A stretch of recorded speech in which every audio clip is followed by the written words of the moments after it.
มาแต่ต่างแขงหรือว่ามาจากประเทศไทยเนาะทุกคนอย่าลืมมาแวะถ่ายรูปอยู่นี่เด้อทุกคนเด้อ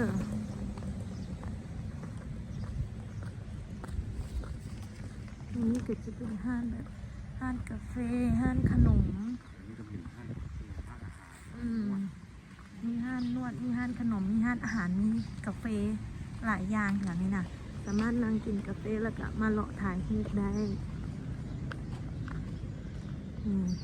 เป็นธาตุเก่าโบราณเนาะหลายร้อยปีแล้ว